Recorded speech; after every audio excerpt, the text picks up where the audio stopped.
The clouds parted over the Isles of Boreas. It was time to choose. The rebellion was in trouble. Ravens were scouting for the secret rebel base. They needed a game changer. Pieces of the skyripper had surfaced. Or so a scholar in the mountains had told him. Surely the weapon that banished the lost gods could defeat the Emperor. Also, a temple had risen out of empty desert. The Iblis stone was hidden there. It was a dangerous artifact. It could corrupt its user into a bloodthirsty monster. Maybe he could find a way to use it, to take its power without surrendering to its wickedness. And also, his old friend Lapino needed rescuing. Of course, Renato had a pretty strong suspicion that Lapino had betrayed the rebellion. But could Renato really leave an old friend to the Ravens?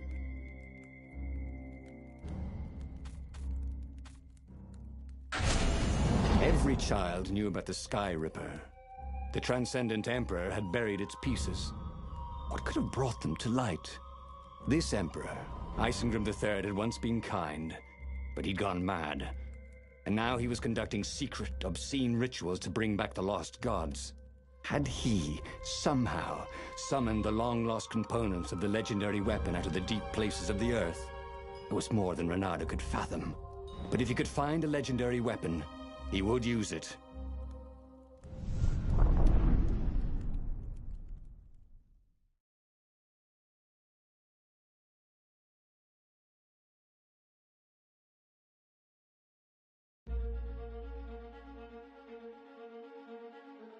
As he set foot on the island, Renato couldn't help feeling a bit curious. Was Lapino still waiting to be rescued? No. He was probably drinking champagne with the ravens. Did ravens drink champagne? Did rabbits? Renato felt oddly thirsty, come to think of it. Why had he chosen the skyripper? Renato never made plans that required constant vigilance. He was a hero. He didn't think too much. He just went with his gut and hoped it all worked out. The skyripper was a long shot. He'd have to devote himself to it. No side journeys, no rescuing old friends. That was against his nature. Could he stick with it? More fire? Yes, please.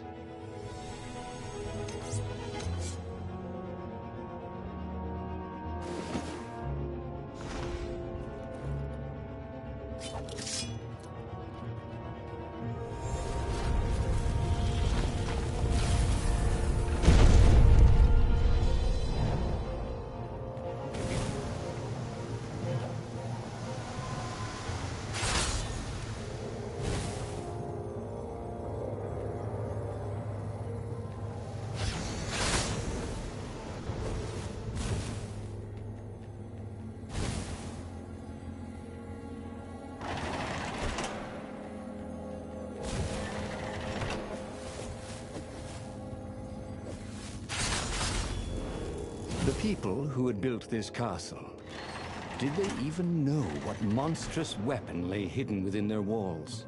The skyripper could destroy anything it touched, or so the legend said.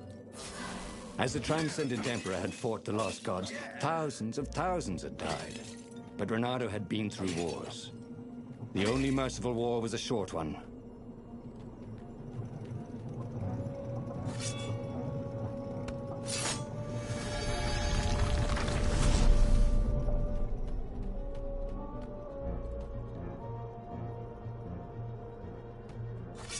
That is a very cool sword, thought Renato. No, seriously. He couldn't feel his paw anymore.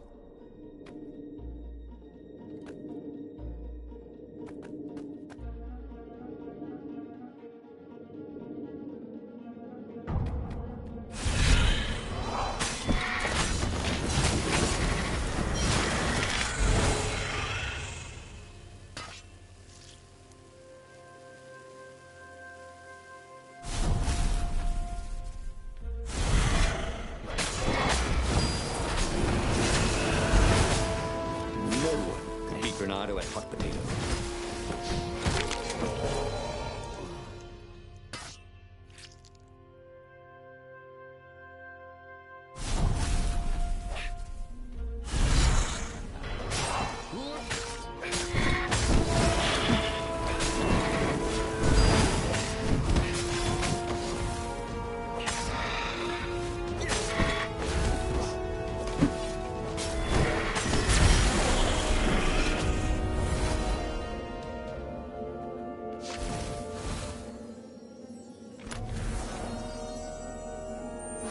blood on this one. So it hadn't saved its owner.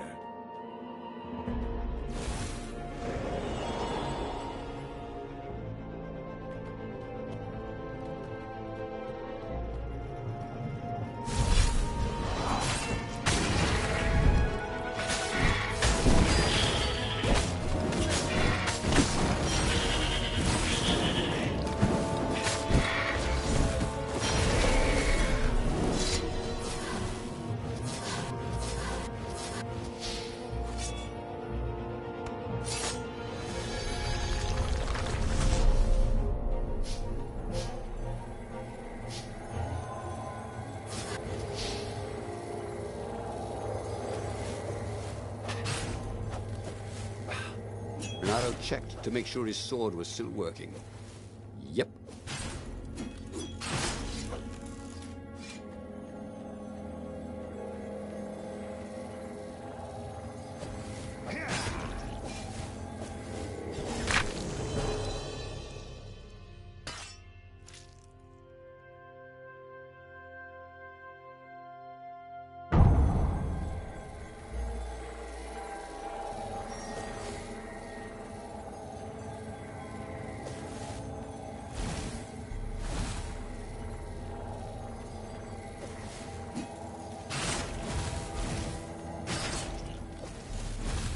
This is why heroes are called dashing.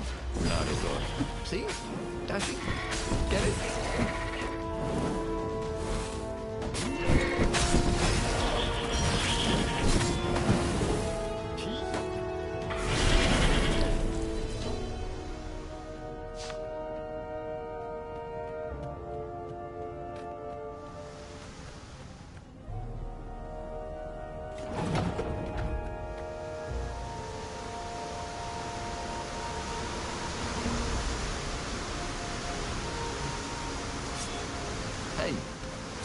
Hey, I'm a firefox, thought Bernardo.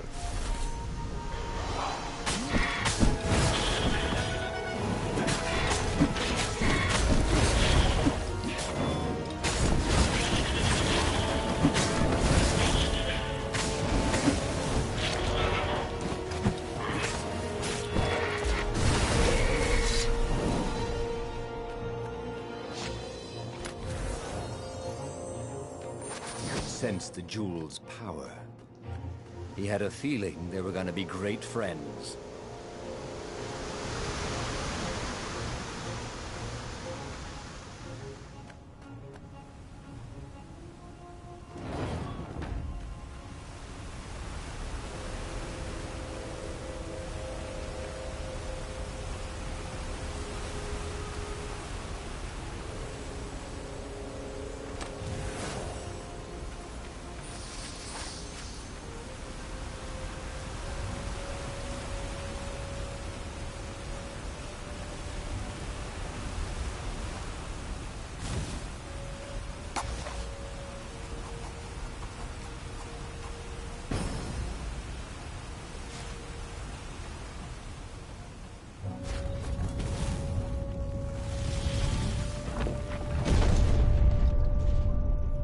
There it was. Skyripper's armature.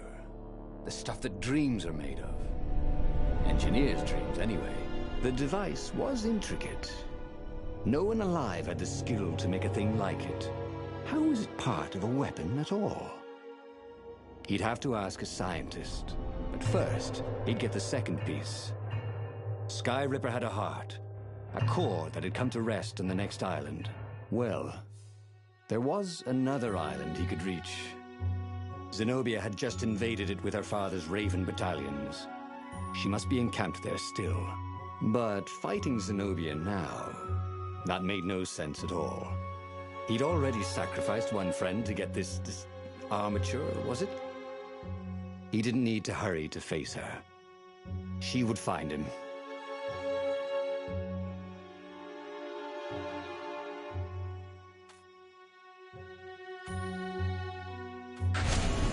It was a no-brainer.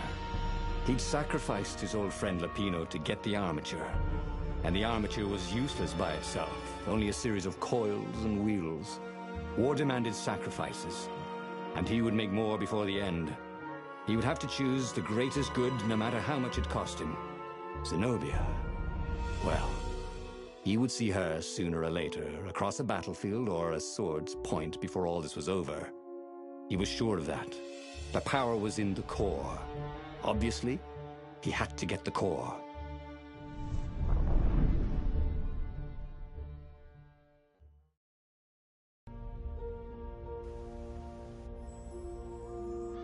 Doubt sunk in before he was even out of sight of the Farfarer. Why had he chosen the skyripper? It was the sort of path he'd always avoided. The path of responsibility, of seriousness. Had he grown up? He didn't feel grown up. He'd made this decision from his gut, like he always did. Somehow, he'd impulsively decided to stop being impulsive. Did that make any sense?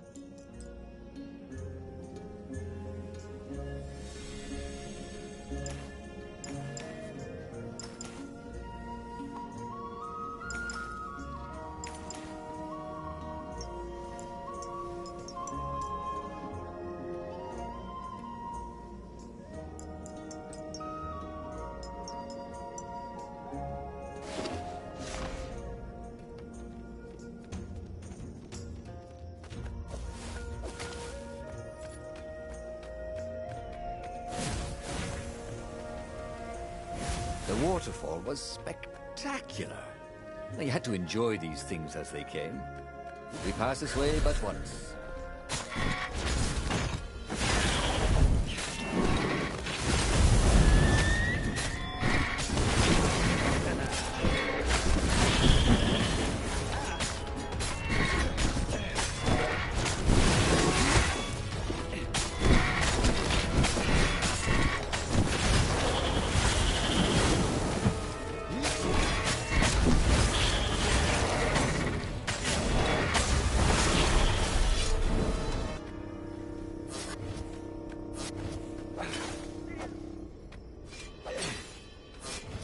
There was something sour in the air.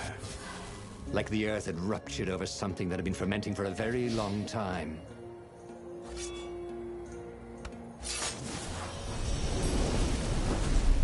I wonder what happens if I go that way.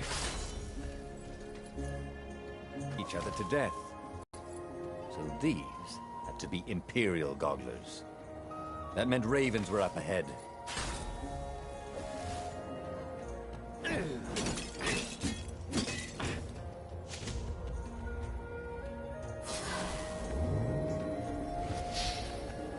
This was much easier than free climbing.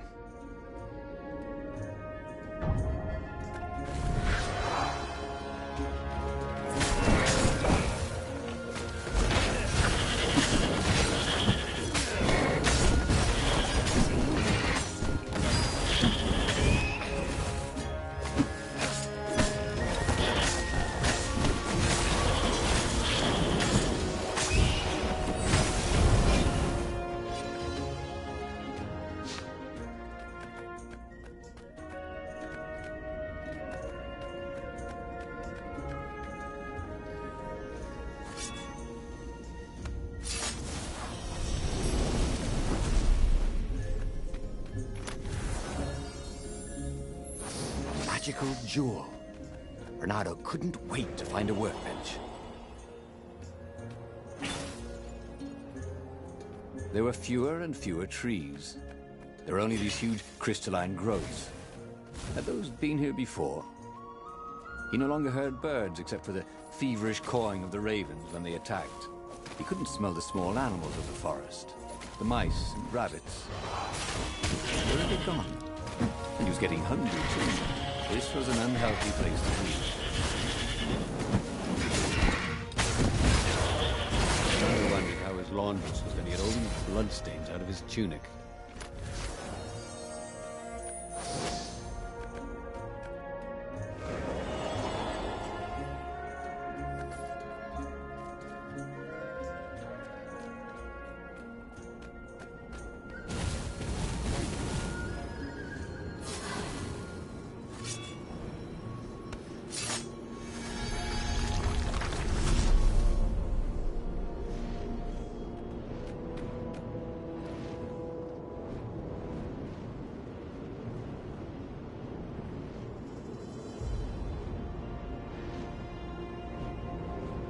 Of course there was a puzzle. You couldn't expect the Transcendent Emperor to bury a god's eye in a leather sack where anyone could pick it up.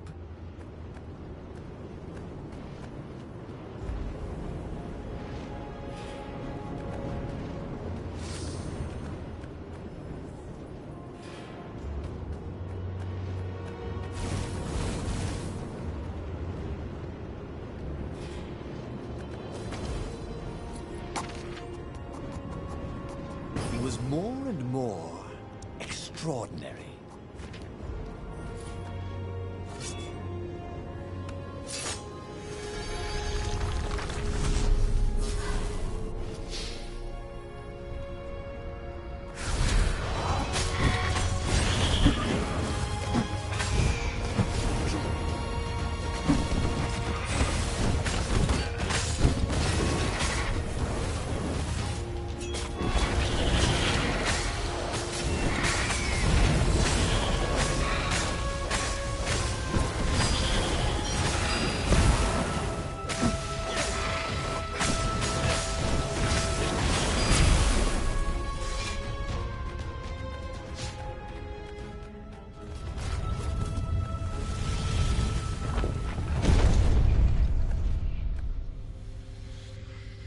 The 20-sided core made him feel physically sick. Once he had sneaked into a temple of the dark arts, and he hadn't liked what he smelt and saw there. This felt like that. As quick as he could, he wrangled the icosahedron into the armature. The wheels began to spin, then glow. The sick feeling quickly spun away. Now he only felt sad. He had lost good friends for this war apparatus. Maybe Lapino wasn't such a good friend. Yeah, that made him feel better. He carried his prize back to the Farfarer. Now, he had to make his next move. There was a key Imperial outpost on the Nexus. If this really was some sort of super weapon, he could use it to wreak havoc on the enemy. And if it wasn't, well, better to know that before the final battle. But maybe he should show it to some scientists first. There was an observatory on the Nexus. Maybe he should go there before he fired it.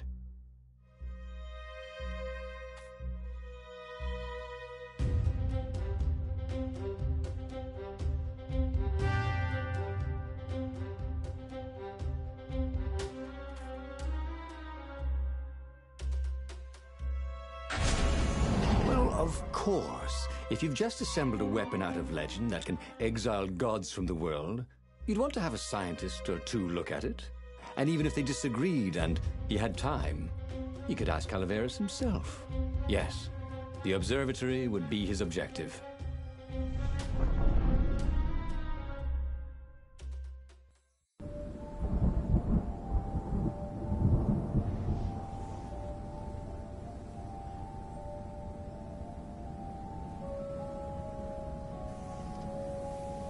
Why had the parts of the skyripper only surfaced now, thousands of years after the Transcendent Emperor had dismantled it? The mad Emperor Isengrim had performed terrible, bloodthirsty rituals to invoke the lost gods. Was that why these ancient artifacts were rising out of the ground? How perfect, then, that the skyripper would reappear to be his destruction.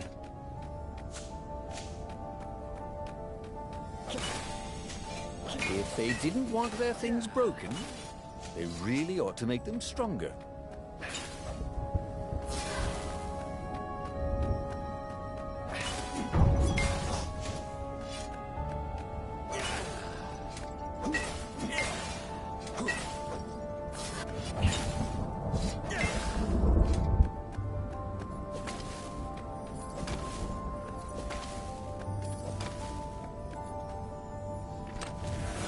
This chest smelled kind of funky.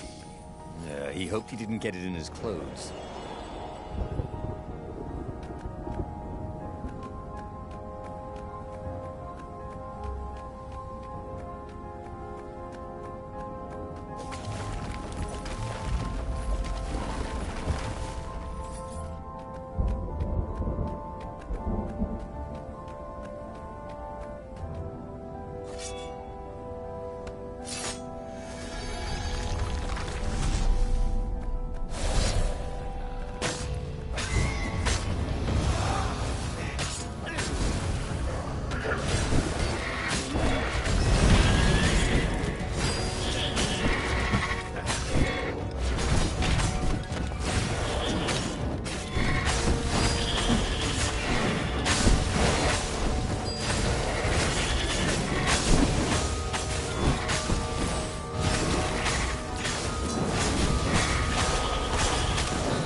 What else could you hook?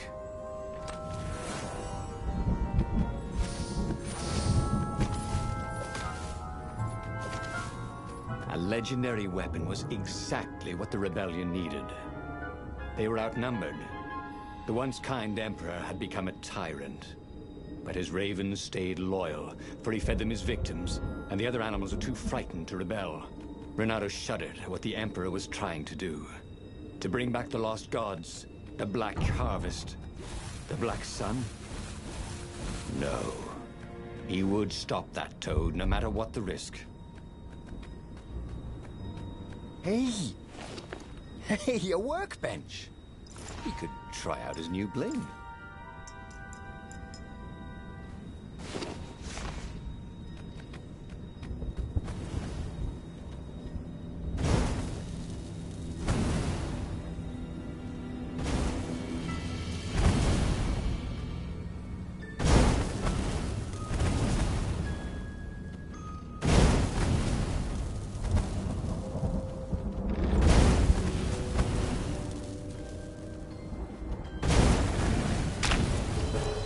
Touche, he said, and died.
Renato was thrilled. The scientists seemed to think he'd put the skyripper together right. But one toad was worried. Yeah, the skyripper could tear a hole in existence itself. There are invisible strings that tie the universe together. If the skyripper cut one, the hole would widen and widen until our whole existence fell into it. Another toad sighed. Irving still believes in string theory. At least go see Calaveras. Yeah, said the worried toad. He knows more than anyone else has forgotten about the Transcendent Emperor. If anyone could tell him how to use this weapon safely, it would be Calaveras. It was he who had told Renato how to find it in the first place. But maybe he had to give up on using it as a weapon. Maybe he had to go to the secret rebel base and ask the generals there what he could do with a weapon that he dared not use.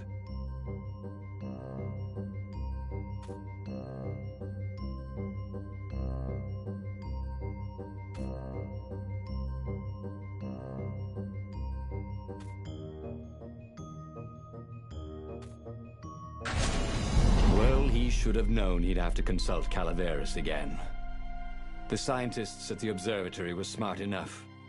But what did they know of the Transcendent Emperor? He hoped it wouldn't delay him too long. The rebels had scheduled the final battle soon. Every day they delayed risked the exposure of the secret base. And some soldiers were already drifting back to their homes and families. Calaveras would fix the skyripper for him, and then he would win the final battle.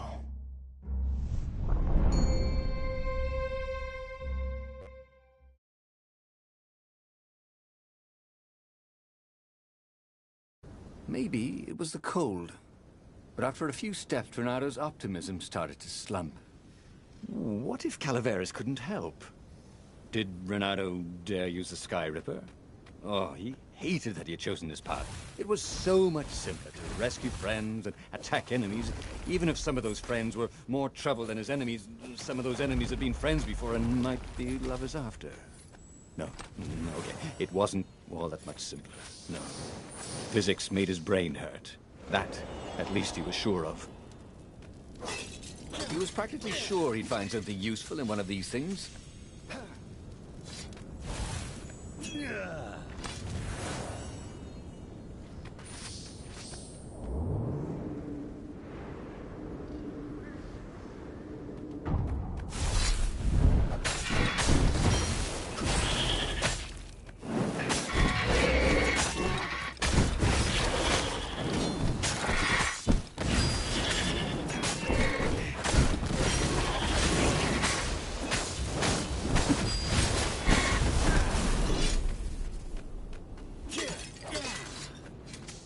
Tried to focus on the now. The ravens who seemed everywhere all the time. Where did they hatch from? Were there giant raven hatcheries somewhere, or did they have families? He didn't want to think about raven mummies raising their darling raven chicks. Yeah, Calaveras would help. He would make Renado feel better about using the sky. And then Renado wouldn't have to worry about ravens ever again. I pick you!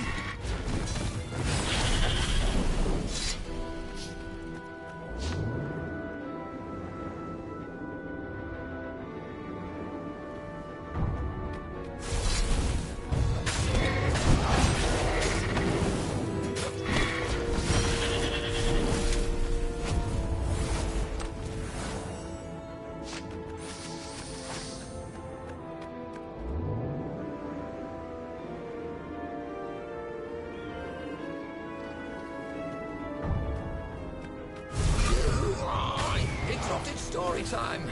Caught the lead raven. Now I'll never find out how I ended.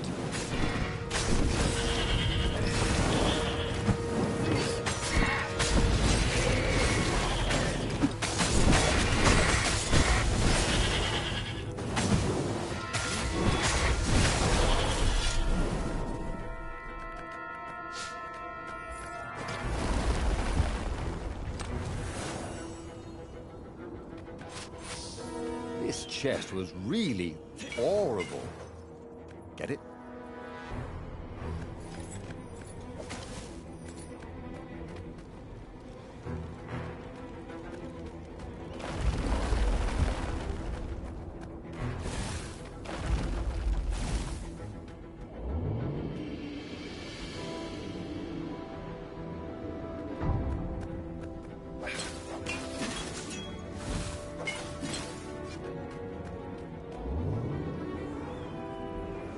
Don't look down, he told himself. Don't look down.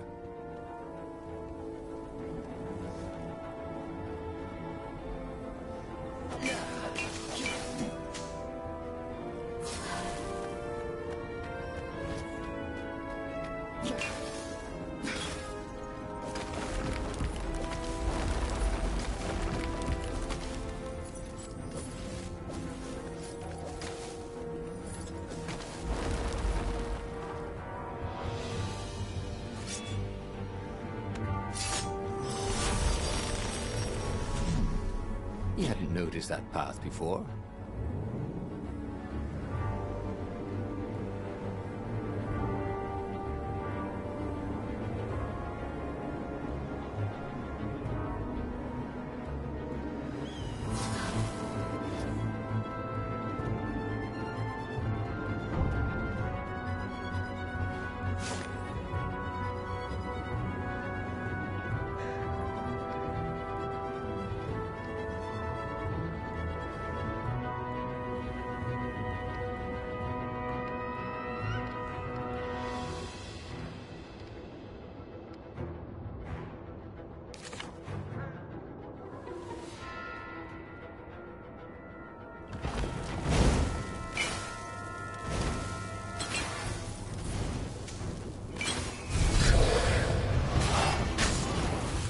Smelt burnt fur. Yes.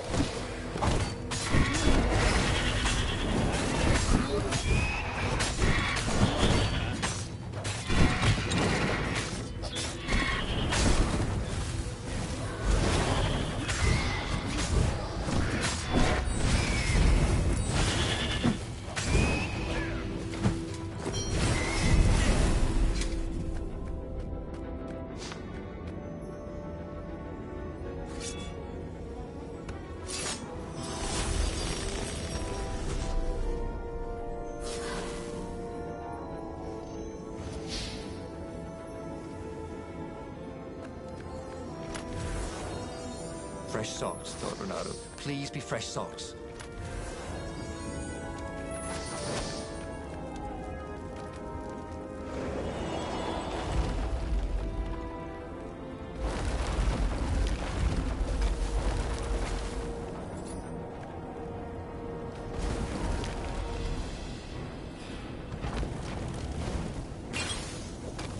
The rebels were counting on Renato. He hoped Calaveras knew what he was doing.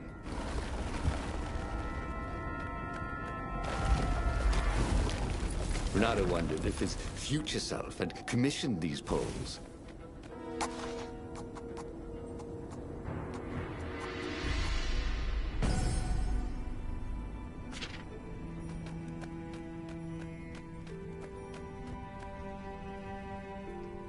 Calaveras had never let him down. Yeah, of course I can make it work better. But when Renato explained about the strings, Calaveras grew thoughtful. oh, strings, you say? Well, the Arcana do speak of the ties that bind the world. He drew many intricate symbols in the dirt. Yeah, so, according to my calculations, each time you fire, I'm afraid there's a 1 in 120 chance you'll destroy the universe. That's pretty good odds. That's like rolling, 21 dice and they all come up 6. What are the odds of that? What? No! It's more like 2.716s in a row. Anyway, with those odds, it won't happen if I use it just once. Yeah, no, that's not right. Each time you use it... Okay, look, just don't use it ever. All right, I guess.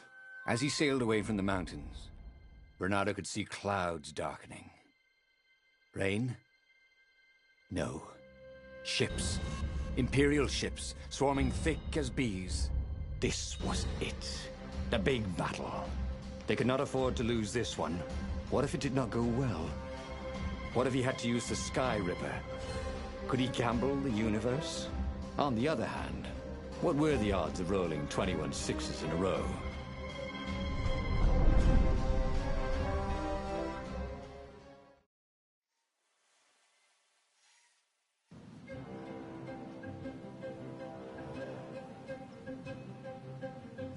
The battle was not going spectacularly well. What had the rebels been thinking? They'd been thinking he would bring the skyripper, or the Iblis stone, or that he'd sideline Zenobia somehow, or turn her. Couldn't he use the skyripper just once? After all, if chances were 1 in 128, that meant he'd for sure be okay the first time. They'd get worse each time he used it, but the first time would be okay, right? He wasn't sure that it was right. So he didn't fire the skyripper. He just brought it along, in case.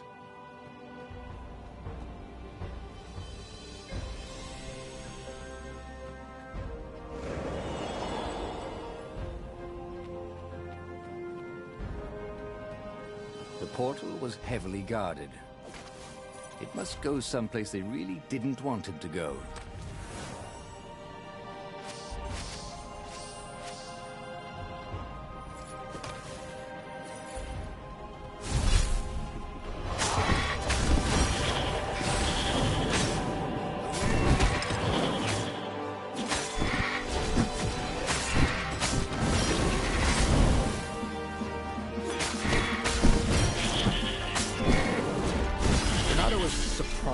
That he didn't feel more pain.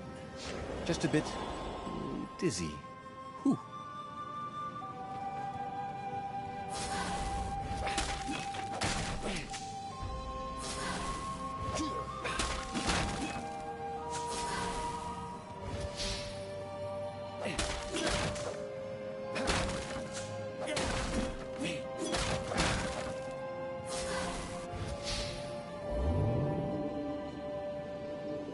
was an engraving.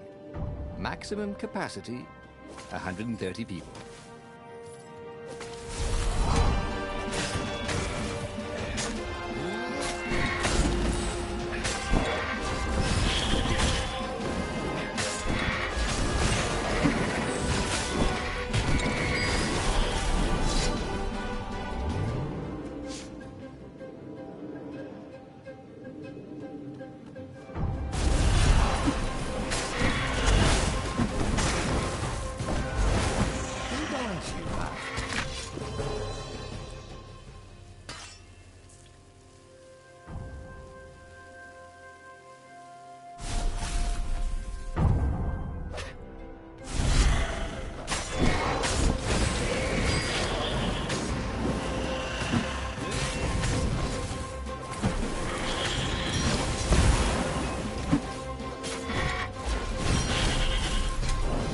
Someone had told him the odds didn't change just because you'd had a streak of good luck. His gut told him that was wrong, though. And he always listened to his gut. On the other hand, 128 chances to win. But one of them would destroy the universe. That seemed a bit serious. Maybe he could defeat the Emperor without firing the skyripper. Maybe he could bluff, but with a real weapon. Like in cards, when you had 3 knaves, but you pretended you had a fizzbin. That could work.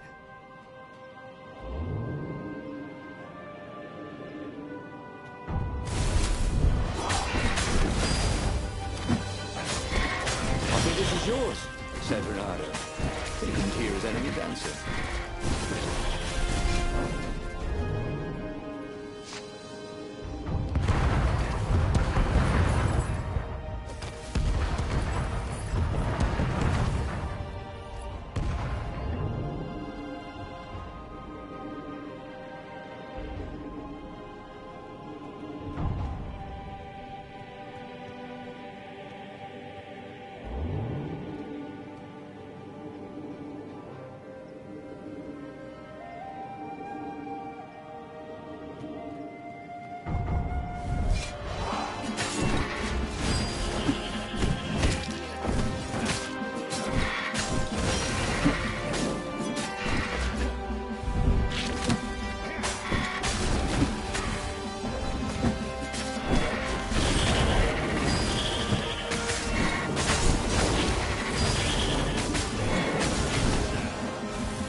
He set up the skyripper and let it warm up.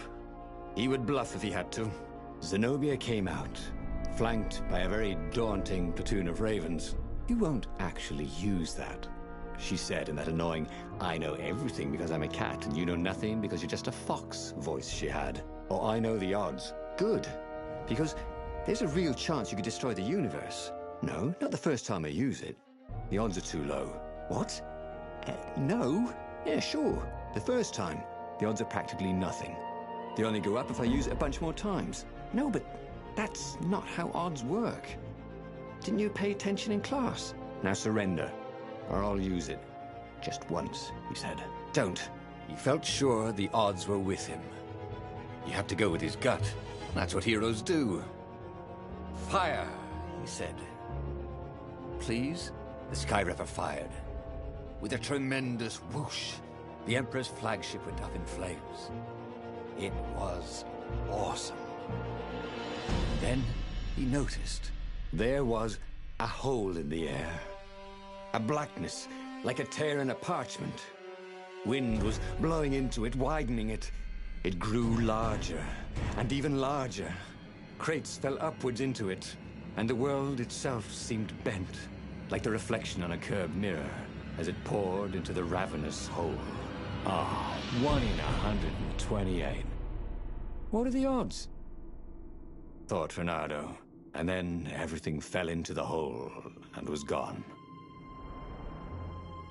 And just like that, he was alive again, and back on the Farfarer, still fleeing burning Ubar.